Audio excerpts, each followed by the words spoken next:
और चलिए आपको ले चलते हैं सीधे दुष्यंत चौटाला के प्रेस कॉन्फ्रेंस में। आइडियाज जो सरकार ने पिछले साल इनविजन किए थे उनको आज बजट में जगह मिली। हमारे 2 शहरों को एलिवेटेड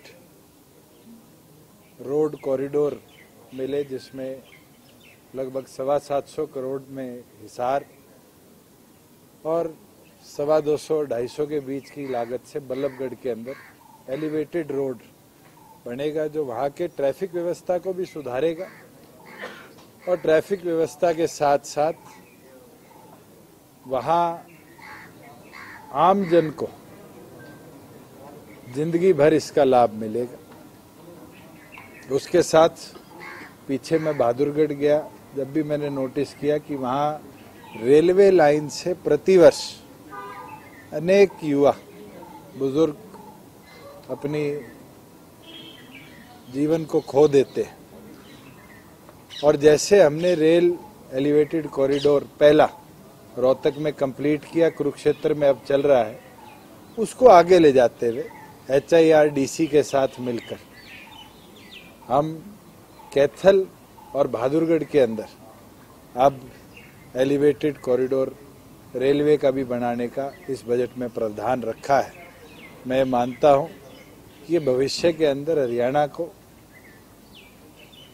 जो हमारे विकसित होने वाले शहर हैं, उनको एक नई दिशा देने का काम करेगा। साथ में ड्रोन और एविएशन जो कि भविष्य है, उसके लिए जो हमारा इन्विजनमेंट थी, उसको जो बढ़ावा मिला है, मैं उसके लिए भी वित्त मंत्री का आभारी हूँ, मुख्यमंत्री का आभारी हूँ कि नए पायलट्स टाइमली ट्रेन हो। उसके लिए हमें 10 ट्रेनर एयरक्राफ्ट सिंगल इंजन और 1 मल्टी इंजन का प्रावधान बजट में रखा गया है, और 50 ऐसे युवाओं को हम प्रशिक्षित 500 ऐसे युवाओं को हम प्रशिक्षित करेंगे जो फार्मिंग के लिए ड्रोन्स का इस्तेमाल कर पाए।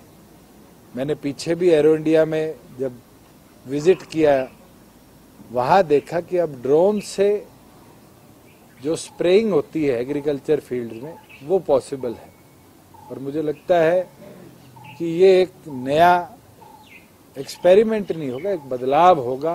फार्मर को टाइमली फर्टिलाइजर स्प्रे करने को भी मिल जाएगी और नई टेक्नोलॉजी के साथ कम मेहनत में ज़्यादा उसका लाभ मिलेगा, क्योंकि नेचुरल रेनफॉल की तरह ड्रोन्स के माध्यम से फार्मर्स अब अपने खेतों पे, हॉर्टिकल्चर प्लांट्स पे ड्रोन स्प्रेइंग कर पाएंगे। इसके साथ हमारे जो एविएशन हब्स हैं, हमारी एयरफील्ड हैं, उसके अंदर भी FTOs को हम नया इंफ्रास्ट्रक्चर बनाकर और आगे बढ़ाने का काम करेंगे। पिछले वर्ष 25 किलोमीटर हमने हर विधानसभा में रोड नेटवर्क को सुधारा, जिसमें लगभग 2500 के आसपास किलोमीटर का सुधार हुआ। अब बजट के प्रावधान से अगले वर्ष हम 5000 किलोमीटर सड़क का सुधारीकरण और 550 किलोमीटर सड़क का नवीकरण हम प्रदेश भर के अंदर करने का काम करेंगे। एक ऐसा इनिशिएटिव शुरू किया गया है जो शायद बजट की अनाउंसमेंट्स में तो आपको नहीं समझ आया, वो है वेंचर कैपिटल फंड 200 करोड़ का। आज नए नए स्टार्टअप्स आ रहे हैं और नए नए स्टार्टअप्स के लिए युवाओं को फंड्स समय अनुसार नहीं मिलते और बैंकिंग सेक्टर भी हिचकिचाता है। तो अब प्रदेश सरकार ने यह निर्णय लिया है कि उस 200 करोड़ से महिला जो कोई अपना वेंचर शुरू करेंगी, SC ST साथी कोई अपना वेंचर शुरू करेंगे, या युवा जिसके पास आज कोई सोर्स ऑफ इनकम नहीं है पर एक आउट ऑफ बॉक्स आइडिया है, वो अप्लाई कर पाएगा। और 5 करोड़ तक की इन्वेस्टमेंट हरियाणा सरकार कैपिटल के तौर पे उसके निवेश में करेगी, जिससे मुझे लगता है कि जो नए आइडियाज हैं जिनको हम आज देख रहे हैं, जैसे जोमेटो था, डिलीवरी सिस्टम को साथ लाने का, डिलीवरी थी, ये हरियाणा के जो बड़े बड़े उद्योग बन चुके हैं, उस समय बहुत प्रयास के बाद इनको कैपिटल मिला था। मगर ऐसे आइडियाज को अब हरियाणा सरकार और ईज पे लेकर आएगी। प्रदेश के अंदर हेल्थ व्यवस्था बेहतर हो, आज डॉक्टर्स को तो तैयार करने के लिए हमने डिस्ट्रिक्ट वाइज मेडिकल कॉलेजेस की अनाउंसमेंट भी कर दी, निर्माण भी शुरू हो गया, 2 की कंप्लीशन भी इस साल के अंदर अंदर हो जाएगी। पर नर्सिंग स्टाफ भी पैरेलली तैयार हो, उसके लिए 11 नए नर्सिंग कॉलेजेस की जो आज घोषणा करी गई है। मुझे लगता है कि हम अपने मेडिकल कॉलेजेस की डिमांड तो पूरी करेंगे, हॉस्पिटल की तो पूरी करेंगे, मगर उन कॉलेजेस के माध्यम से जो इंडिया से विदेश में बच्चे नर्सिंग के लिए जाते हैं, खासतौर पर आज तक एक बहुत बड़ा रोल केरला का था, उसको भी हम हरियाणा की तरफ कैसे ला पाए, फॉरेक्स इनटेक में हरियाणा कैसे आगे बढ़ पाए, उसके ऊपर एक बहुत बड़ा कदम होगा। ईएसआई की मदद से लास्ट ईयर जब भूपेंद्र यादव जी जब लेबर मिनिस्टर बने थे तो उनने मानेसर के अंदर एक नींव रखी थी 500 बेडेड हॉस्पिटल की। हमने उस समय मांग करी थी कि प्रदेश में हम अलग अलग जगह ईएसआई हॉस्पिटल्स इस्टेब्लिश करना चाह रहे हैं। फंड जो हमारे हिस्से का है वो सेंट्रल ईएसआई सोसाइटी के अंदर आज भी 1800 करोड़ से ज्यादा पड़ा है, उसको हम प्रदेश में यूज भी करना चाह रहे हैं और ईएसआई का इंफ्रास्ट्रक्चर प्रदेश में बढ़ाना चाह रहे हैं। आज उसके लिए हमारी एचएसवीपी और एचएसआईडीसी की मल्टीपल लोकेशन को चिन्हित कर हरियाणा प्रदेश में क्लिनिक्स और क्लिनिक्स के साथ साथ हॉस्पिटल्स बने, इसकी भी घोषणा करी गई है। मुझे लगता है मेडिकल इंफ्रास्ट्रक्चर से ये एक बहुत बड़ा लाभ आने वाले समय में श्रम से जुड़े लोगों को बड़े शहरों में मिलेगा। साथ में एक घोषणा जो पहले सरकार ने इम्प्लीमेंट करी थी कि किसी लेबरर के बच्चे को स्कूल से दूर नहीं किया जाएगा, उसको शिक्षा हम देंगे। मगर हम देखते थे कि हम स्कूल्स में उनको ले जाते थे, फिर वो छोड़ के श्रम की ओर आने का प्रयास करते थे और इन्फोर्समेंट निरंतर हमें भी करनी पड़ती। आज हमने ये निर्णय लिया है कि उनकी 12वीं तक की पढ़ाई भी हम बोर्ड की मदद से करवाएंगे और 12वीं के बाद भी वो कॉम्पिटिटिव एग्जाम्स की कोचिंग करते हैं, उसके लिए आज भी हम 5 लाख तक की मदद उन रजिस्टर्ड वेलफेयर बोर्ड के लेबरर्स को हम करते थे। तो मुझे लगता है एक फुल इनक्लोज्ड प्रोग्राम अब बन जाएगा जिसमें किसी भी हरियाणा में काम करने वाले श्रमिक के बच्चे को स्कूल से दूरी बनाकर रखने का काम नहीं होगा। साथ में प्रदेश के अंदर इंडस्ट्री दिन प्रतिदिन आ रही है, उस इंडस्ट्री को trained, equipped, ready to work employ कैसे मिले, उसके लिए जहाँ एक स्पेशलाइज्ड यूनिवर्सिटी तो सरकार ने बनाई है पलवल के अंदर, मगर जो हमारे आईटीआईज हैं इनको आज अपग्रेड करने की जरूरत है और इस बजट में अनुदान राशि भी खूब रखी गई है जिसमें नए तरह के कोर्सेस और खास तौर पर एविएशन रिलेटेड कोर्सेज जो आने वाले समय की मांग है। आज हम देखते हैं टाटा ने 250 प्लेन्स ऑर्डर करे, एक प्लेन में अगर हम रोटेशन देखें तो कम से कम 8 से 10 पायलट, उसके साथ उतनी ही रोटेशन में कैबिन क्रू। ये तो छोटी डिमांड है, मगर ग्राउंड स्टाफ और ग्राउंड स्टाफ के साथ साथ टेक्निकल स्टाफ भी उनको मिले, ये निवेश बहुत जरूरी था। और मुझे लगता है अब हमारे आईटीआईज भी ऐसे डिप्लोमा कोर्सेज शुरू कर देंगे जिससे ग्राउंड स्टाफ और टेक्निकल स्टाफ समय अनुसार हमारी एविएशन इंडस्ट्री को मिल जाए। Data centres, supreme court, parliament निरंतर इसको मॉनिटर कर रही है कि डाटा हमारे देश में स्टोरेज में रहे और उसके लिए प्रदेश सरकार 2 डाटा सेंटर्स गुड़गांव में, अंबाला में बनाएगी और हमारी डाटा सेंटर पॉलिसी के माध्यम से भी अलग अलग क्षेत्र के अंदर अब हम डाटा सेंटर्स को आने वाले समय पे विकसित करेंगे। साथियों, बजट के अंदर किसान के खेत तक पानी समय पर कैसे पहुंचे और आज जो कच्चे खाल हैं, क्योंकि पहले कमांड एरिया में ये रेगुलेशन थी कि 1 एकड़ेज में 14 मीटर हमारे खाड़ बनते थे, मगर इस बजट के अंदर उसके लिए एक ऐतिहासिक प्रावधान रखा गया कि अब 14 को बढ़ाकर 40 मीटर तक किया जाएगा, जिससे लास्ट जो उसके खेत का पॉइंट है उस तक हम अब पानी समय पर पहुंचा पाएंगे। और साथ में माइक्रो इरिगेशन में भी जो मी काडा है उसका जो इजाफा है वो मुझे लगता है हॉर्टिकल्चर के अंदर भी किसान को और ज्यादा लाभ खेती के अंदर देने का काम करेगा। एजुकेशन के अंदर चाहे प्रदेश के स्कूलों को पीएम श्री योजना के अंदर बढ़ावा देने की बात, और उसके साथ साथ जो हमारे प्रदेश के स्कूल्स हैं उनको भी ड्यूल डेक स्कीम के साथ और विकसित किया जाए। प्रदेश सरकार ने डिजिटलाइजेशन का लाभ तो उठाया, टैब्स भी हमारे 9वीं 10वीं 11वीं 12वीं के बच्चों को हमने बड़ी मात्रा में दिए, मगर स्कूल इंफ्रास्ट्रक्चर भी अपलिफ्ट साथ के साथ उस पर भी फोकस किया जाएगा। और जो भर्तियां पेंडिंग है उसके लिए भी एक बहुत ऐतिहासिक अनाउंसमेंट करी गई है कि इस वर्ष के अंदर 65,000 नई भर्तियां ग्रुप सी डी की, और एचपीएससी के पास जो लंबित 7,500 पोस्ट है उनकी भी भर्ती सरकार तुरंत करवाने का काम करेगी। मैं मानता हूं कि आज बजट में ऐसा कोई क्षेत्र नहीं है जो वंचित रहा हो। हमने पीछे भी फील्ड में जाकर भी देखा था कि जब पीपीपी से बुढ़ापा पेंशन को लिंक हुई तो कई लोगों की पेंशन कटी, ये कहते हुए कि परिवार की आय 2 लाख से ज्यादा है।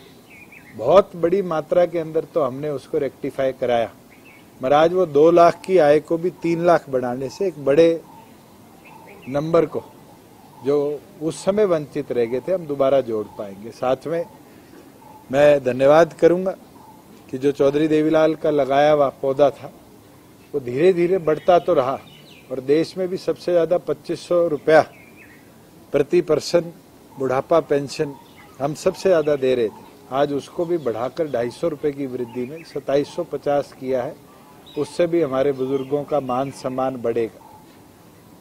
एक चीज और जो मुझे लगता है हर नागरिक को आने वाले भविष्य में, खासतौर पर वो लोग जो 1,80,000 से नीचे की आय वाले हैं, उनको जो लाभ मिलेगा वो इस चीज का मिलेगा कि अब 6 साल तक का बच्चा 1 लाख रुपए में इंश्योर्ड है, 18 साल 2 लाख में है, 5 लाख में फिर आपके 60 साल तक है, और 60 से फिर क्योंकि उसको प्रधानमंत्री जो जीविका योजना है उसका लाभ मिलता है, तो उसके अंदर भी हमने 3 लाख रुपए का प्रावधान उन परिवारों के लिए है कि अनसर्टन किसी की डेथ हो जाए तो उसके परिवार को आर्थिक सहायता हमारी सरकार समय अनुसार दिलवा पाए।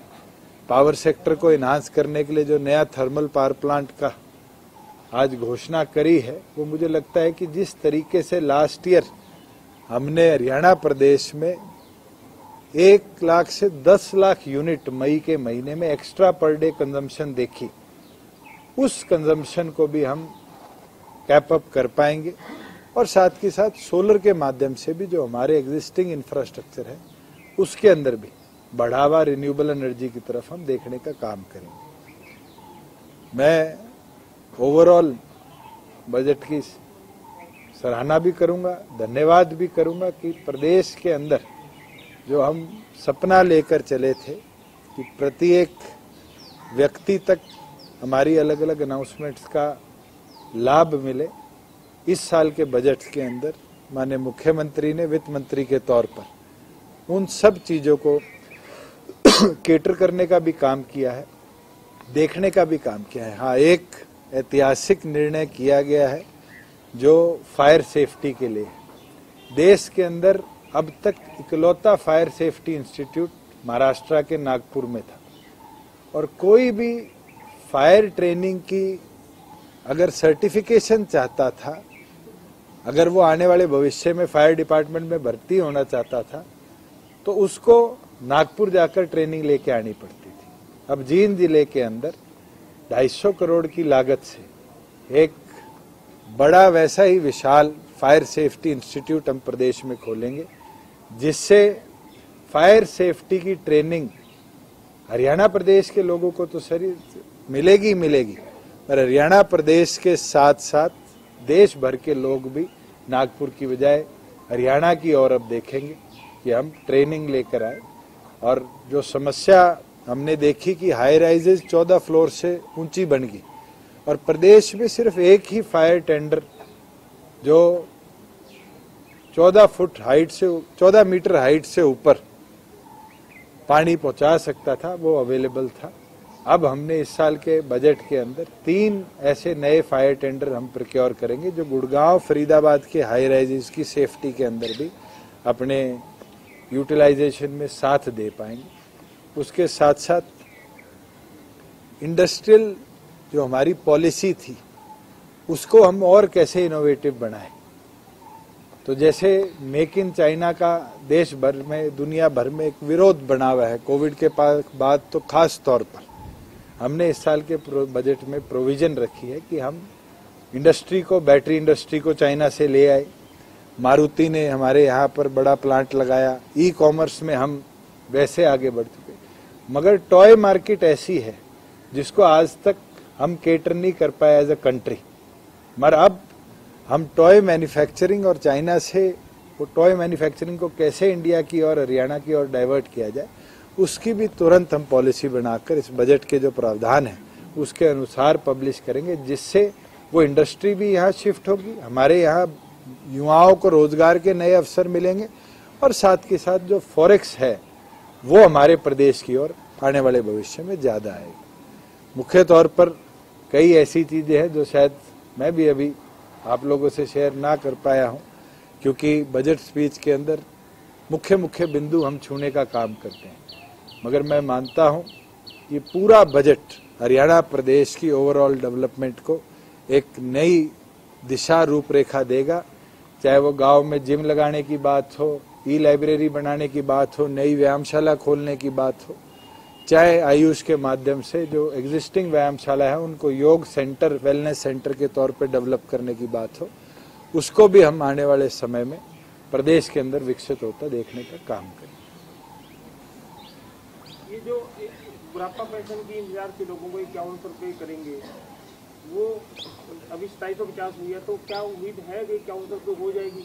मैं तो कोविड क्राइसिस के बाद भी हमने एक साल उसको नहीं बढ़ता हुआ देखा और इस बार बढ़ा है। बढ़ने के बाद भी हमने फैमिली इनकम को भी 1 लाख रुपया बढ़ाया है। और ये चीज मैं पहले भी बोल चुका हूं कि बढ़ाना हमारा टारगेट है और उसको 3 साल के अंदर, 3.5 साल के अंदर हमने 750 रुपये बढ़ाया है। आज भी हमारे मुकाबले में सबसे ज्यादा कोई बुढ़ापा पेंशन देता है तो वो 1500 रुपये दिल्ली देती है। उस कंपैरिजन में तो हम उनसे भी 1250 रुपये आगे हैं, मगर आने वाले समय में बिल्कुल इसको और भी बढ़वाने का काम करेंगे।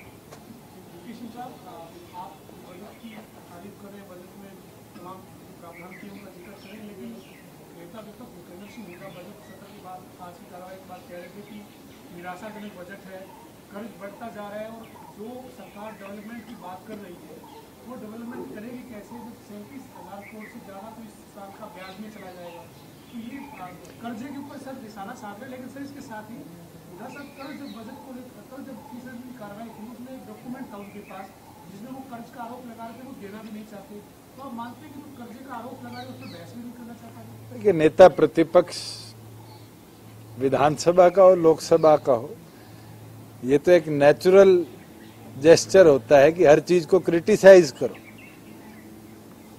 इतनी इनोवेशन अलग अलग तरीके से जो हमारी सरकार ने इस बजट में डाली है, उसका नतीजा है कि पिछले 2 वर्षों में 33,000 करोड़ का कोविड के बाद भी हमारे प्रदेश में निवेश है, जो आज तक के इतिहास का हरियाणा का सबसे ज्यादा है। और वो इस चीज को मानते भी। मारुति पे लठ चलाने की हमें जरूरत नहीं पड़ी, बल्कि मारुति का स्वागत कर कर हम उनको खरखोदा में लेकर आए, जिस खरखोदा में वो एक प्लांट भी अपने शासन में नहीं लगा पाया। आज बजट के अंदर मैं तो उनसे पूछ लेता हूं, क्रिटिसाइज करने के लिए बिंदु तो बताए। आज हमने सैनिकों के लिए कर कर दिखाया है, बुजुर्गों युवाओं के लिए कर कर दिखाया है, महिलाओं के लिए कर कर दिखाया है। ऐसा वो वर्ग तो बताए जो इस बजट में वंचित रहा हो। और जहां वो बात कर रहे कि पुराने कागज नहीं दे रहे थे, छुपा रहे हैं पुराने आंकड़ों को, उनकी गवर्नमेंट के अंदर प्राइमरी फोकस एक चीज का था 10 साल में कि कॉलोनियां काट दो, कॉलोनियां बना दो, लाइसेंसेस दे दो। हमारी सरकार का विजन है ओवरऑल डेवलपमेंट का, प्रदेश को आगे कैसे बढ़ाया जाए उस विजन का। और एक जनरेशन नहीं, हमारी अगली 3 पीढ़ियां भी उस उन्नति का हिस्सा बनती रहे। उस सोच के साथ आगे बढ़ने का। और मुझे लगता है कि हम 3.5 साल में भी अचीव कर पाए हैं और इस बजट के बाद उसको और ज्यादा गति दे पाएंगे। देखिए SYL आज भी, क्योंकि केंद्र सरकार ने अपनी फाइनल रिपोर्ट सबमिट करनी है, उसमें केंद्र सरकार ने 2 बैठकें कर अपने लेवल पर और 1 लेवल पर दोनों मुख्यमंत्रियों ने बैठक करी। ये प्रयास किया जा रहा है और अगर नहीं होता तो लास्ट रिजॉल्व तो यही है कि कंटेम्प्ट ऑफ कोर्ट की ओर हम मूव करें। और मैं तो उम्मीद करता हूं कि केंद्र जल शक्ति मंत्री जल्द इसके ऊपर फाइनल बैठक कर अपनी रिपोर्ट सुप्रीम कोर्ट को देने की। सर, आज जब नई विधानसभा के लिए एक्सटेंशन यानी भवन का जो एक्सटेंशन करने उसमें जो 50 करोड़ का प्रावधान किया गया तो उसके ऊपर भी पक्ष के नेता देखिए, अगर कि हमें अपना चंडीगढ़ पे दावा नहीं छोड़ना चाहिए, जबकि वो एक्सटेंशन की बात हो रही है नए भवन। पहले तो विपक्ष को ये समझना पड़ेगा कि जो एक्सटेंशन है वो कोई पंचकूला में, मोहाली में, अंबाड़ा में नहीं हो रही। चंडीगढ़ के अंदर ही हमने लैंड देखी है और खरीदनी लैंड है या लीज पे हम वो लैंड लेके अपना भवन निर्माण बनाएंगे। उसके लिए ओपनिंग बैलेंस 50 करोड़ का रखा गया है और जिस दिन हमें वो लैंड एलोकेट होगी, भवन निर्माण के लिए जो भी कॉस्ट आएगा उसको तो जैसे आज दिल्ली के अंदर सारा सेंट्रल सेक्रेटरीट विकसित किया जा रहा है, उस गति के हिसाब से हम टारगेट लेकर विकसित करेंगे कि विधानसभा के अंदर जल्द से जल्द इंफ्रास्ट्रक्चर डेवलप कर कार्रवाई शुरू करें। एक कल एमएलए जो है वो अधिकतर सड़कों की हालत की बात कर रहे थे, सत्ता पक्ष की विरोधी पक्ष की, क्या इशू है सड़कों की? देखिए, हालत क्यों है? 25 करोड़ की रिकमेंडेशन एमएलए से जब मेरे पास आई है, हमने अप्रूव कर दी। HEW पोर्टल पे आज भी 88 विधानसभा के लगभग 1900 करोड़ के टेंडर अपलोडेड। टेंडर प्रक्रिया को शॉर्टलिस्ट कर दे। और दूसरी चीज मैं उनको भी बताना चाहूंगा, आपको भी, कि नवंबर, दिसंबर, जनवरी, फरवरी में वेदर इतना ठंडा होता है नॉर्थ का कि हम बिटुमिन, जिसको हम तारकोल कहते हैं, वो मेल्ट नहीं करा पाते। तो सड़कों का निर्माण जब भी शुरू होता है वो मार्च के महीने से होता है। तो टेंडर प्रक्रिया इस महीने के अंत तक या अगले महीने के मिड तक प्रत्येक विधानसभा की पूरी हो जाएगी और उसके बाद उसको हम आगे लेकर तो ये हमारा जून 30 जून तक बारिशों से पहले जो करंट 25 करोड़ की रिकमेंडेशन है उसको हम कंप्लीट करें। 1900 करोड़ के काम 25-30 जून से पहले हो जाएंगे। बिल्कुल।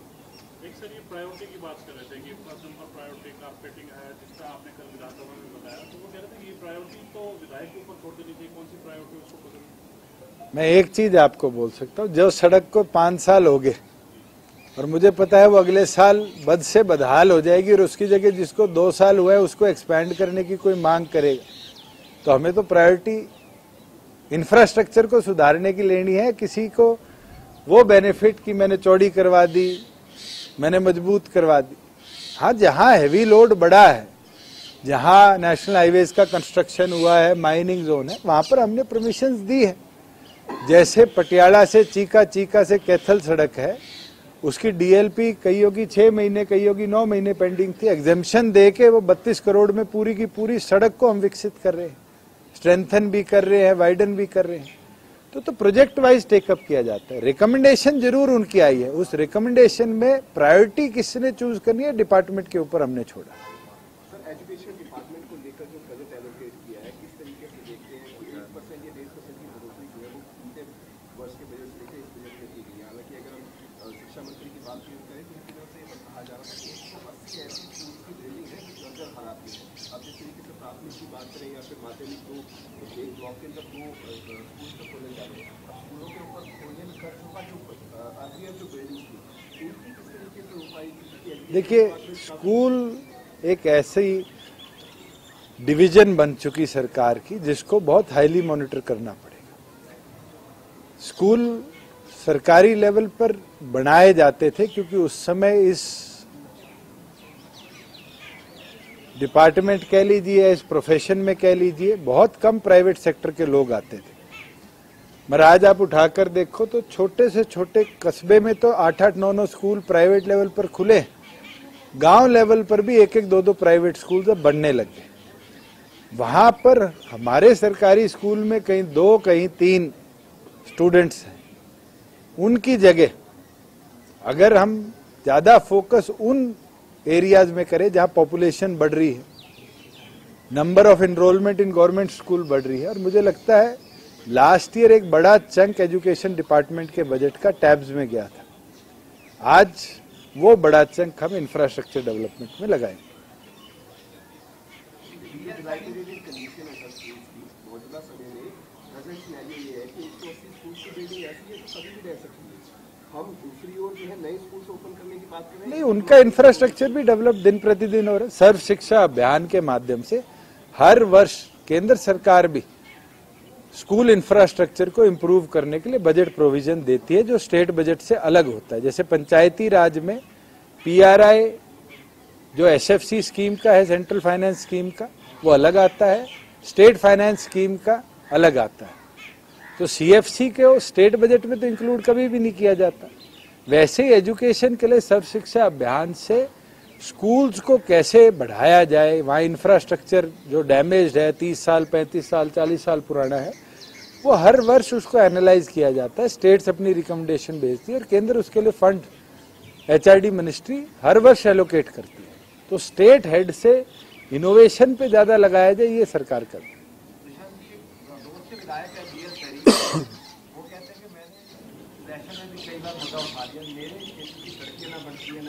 चलो राणा जी, पिछले दिसंबर के सेशन की वीडियो आपको मैं भिजवा दूंगा, जिसमें बीएल सैनी ने खुद हाउस में खड़े होकर कहा कि मेरे वहां 32 सड़कें सैंक्शन हुई। मैं धन्यवाद करता हूं। अब दिसंबर से जनवरी और फरवरी में तो कहीं भी तारकोल नहीं बिछ सकता। अभी बोल के हटाऊं क्योंकि weather is not in favourable condition जिसमें इंफ्रास्ट्रक्चर डेवलप। उसके लिए हमने प्रोविजन ऑलरेडी बजट में रखा है, उसको पूरी को वाइडन भी करेंगे, स्ट्रेंथन भी करेंगे। उसमें माइनिंग का बहुत ज्यादा लोड है और उसके लिए जो स्टेट माइनिंग फंड है उसका 10% पैसा रोड इंफ्रास्ट्रक्चर का होता है, वो भी हम डाइवर्ट करने। चलो ये तो विपक्ष का काम है कि जब अच्छा काम उनकी कॉन्स्टिट्यूएंसी में हो तो थैंक यू नहीं करते, मगर कोई चीज वेदर के समय के साथ होनी है उस पर क्रिटिसाइज सबसे पहले करते हैं। और हमारे लिए अच्छा है, हम उनसे सीखते हैं कि हमें और बेटर करके दिखाने, तो एफिशिएंसी और बढ़ाते हैं। तो लाडो वाली बजट में आ जाएगी साल की। हम लेंगे इस साल।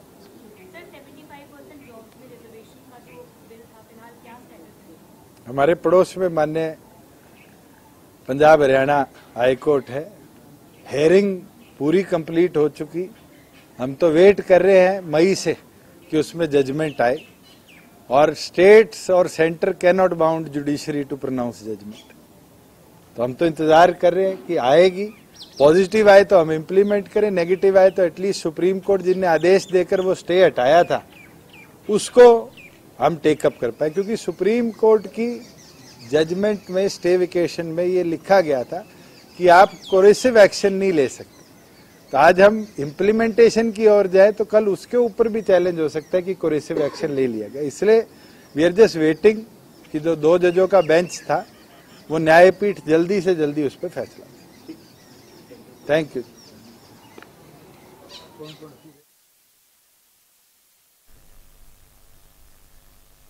तो बजट को लेकर के डिप्टी सीएम दुष्यंत चौटाला को अभी आप सुन रहे थे और उनकी तरफ से जो बयान दिया गया बजट को लेकर के वो आपने सुना है।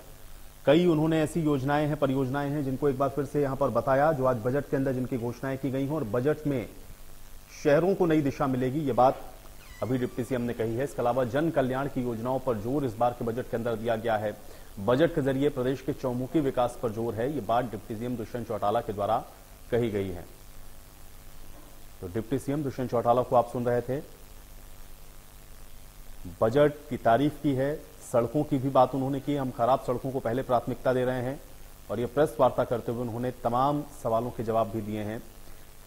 रेलवे एलिवेटेड कॉरिडोर परियोजना को भी उन्होंने बताया कि हम आगे लेकर के जा रहे हैं। ड्रोन की वजह से, या ड्रोन फार्मिंग जो है उसका उपयोग करके अब किसानों को भी फायदा मिलेगा। नए वेंचर शुरू करने वाले युवाओं और महिलाओं के सहयोग के लिए भी फंड का ऐलान किया गया है। हॉस्पिटल के साथ डिस्पेंसरी खोलने का निर्णय लिया गया है। फायर प्रशिक्षण केंद्र जींद में बनेगा। और इसके अलावा बुढ़ापा पेंशन को लेकर के भी उन्होंने कहा कि 250 रुपए की बढ़ोतरी इस बार हुई है, और अगर आप देखेंगे तो सर्वाधिक जो बुढ़ापा पेंशन है वो हरियाणा ही दे रहा है। 5000 किलोमीटर की सड़कें बनाने का लक्ष्य है। ये बात डिप्टी सीएम दुष्यंत चौटाला के द्वारा कही गई है। साथ ही साथ नए विधानसभा भवन के लिए भी 50 करोड़ रुपए के प्रावधान का उन्होंने जिक्र किया है। तो डिप्टी सीएम को आपने सुना है और बजट के बाद उन्होंने ये बातें प्रेस वार्ता करते हुए कही।